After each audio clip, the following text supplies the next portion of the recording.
to AM Live, and I'm here with Danica, Duke. I almost said, but Duke. And you're from the Amador County Sheriff's Department. It's good to have you this morning. Thank you. Yeah, and you're talking about something very important. It's something I don't know very much about, so I'm excited to learn more.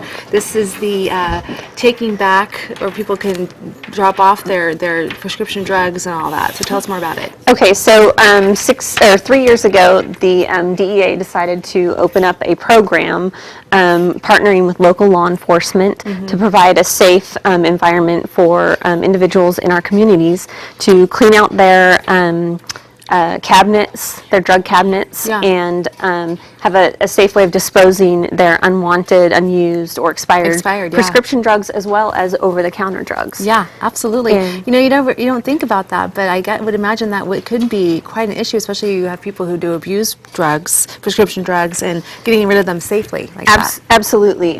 Prescription drug abuse has been a huge epidemic throughout the United States, not just with the prescribers, but also with individuals, the teenagers, college students. It's a fast way to make a few bucks on the streets, and so it's something that they felt passionately about, that they needed to do something about. Yeah, this is excellent. So you're partnering with the DEA, essentially. Yes. So how does this work? So Saturday from 10 to 2 at the Sheriff's Office, we will be there. That's our collection site. Individuals in our community or outside the community, if they happen to be visiting, are able to come and drop off any unwanted, unused, expired prescription drugs, over-the-counter drugs, cough syrups, anything like that, that they no longer want in their household.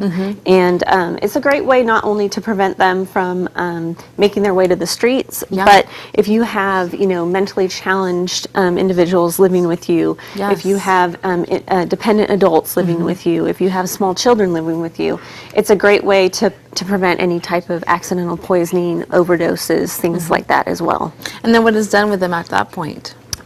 Once we collect these, they all go to the DEA on Monday, and from there, DEA transports them to a cogeneration plant in Crow's Landing, down near Patterson, and this plant is a great place for disposal. It has 0 emissions, so it's environmentally friendly, and so not only are we providing a safe environment for our citizens of the community, but we're also disposing of everything in the appropriate fashion. Being environmentally sound. Exactly, that's so exactly. Yeah.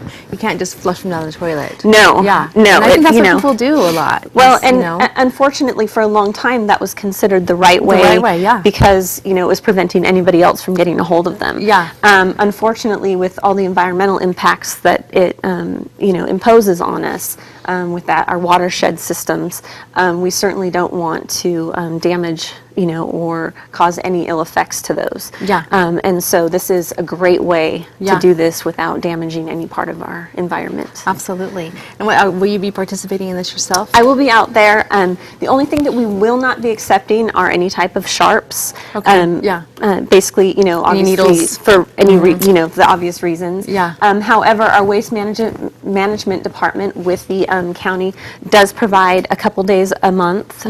They partner with our local landfill to accept those types of items under the appropriate conditions, and if you do have those types of items, you can certainly contact them and dispose of those on a different day. But we won't take sharps. We'll take pretty much everything else. Now, do you require that when they bring their drugs to dispose of, do they need to bring their prescription or anything like that? No. This is an anonymous, no questions asked program.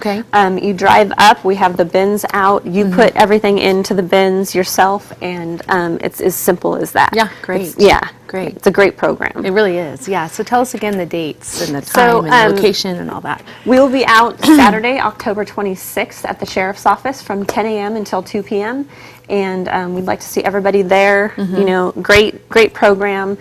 We will take the drugs at any other time during the year. Should you feel the need to dispose of them? If they miss this, what can they do? If anybody misses this program on Saturday, I'm happy to collect them at the Sheriff's Office Monday through Thursday from 8 a.m. until 5 p.m. And we do the same thing. I would just hold them and make sure that they get to the DEA for destruction at that point. Yeah, good. So do you guys do any like go and pick up stuff like for people that maybe can't get out of the house or something? We haven't offered that service as of yet, basically due to clientele and the availability. Yeah. I'm sure that down the line, as this program really starts to yeah. evolve into Yeah. something greater, that may be something that the sheriff can look into and everything. I know that the senior center and a lot of those programs that's what I was offer thinking. that to their clients Right. as well. And every time this program comes up, we notify them, a couple months in advance so that they can prepare their clientele and spread the word. The health department does us a favor by doing that as well. So we try and cover as many bases as we can. Yeah, good. And this is an annual event at this point. At this point, the DEA and local law enforcement agencies, such as the Amador County Sheriff's Office, have decided to do it every 6 months. Okay.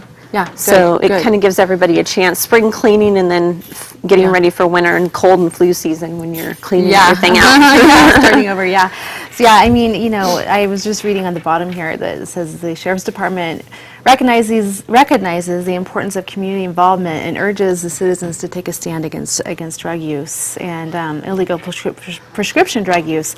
And it's really, like you said in the beginning, it's an epidemic, I think, at this point, the abuse of prescription drugs. It has been, and through this program, we've eliminated thousands of pounds of prescription and non-prescription drugs from medicine cabinets and from becoming, prevalent on the streets and everything over the last couple years.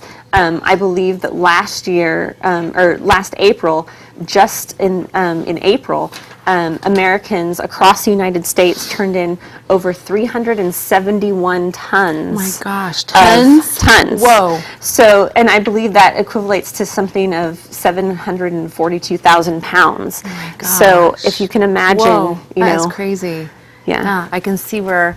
Imagine if that didn't get disposed of, where does it go? Exactly. That's amazing. Yeah. So this is a great program. Yeah, Yeah, it's absolutely. And like wonderful. you said, especially if you have kids in the house or dependents, adult dependents, and they may unknowingly somehow get a hold of those things, and it can be very dangerous. It could So, be. Yeah. It absolutely can be. Yeah. So this is a great service. Yeah. Yeah. Okay. Yeah, So we have, I think, 30 seconds. So one more time, the date, time, and location. October 26th, the Amador County Sheriff's Office at 700 Court Street, Jackson.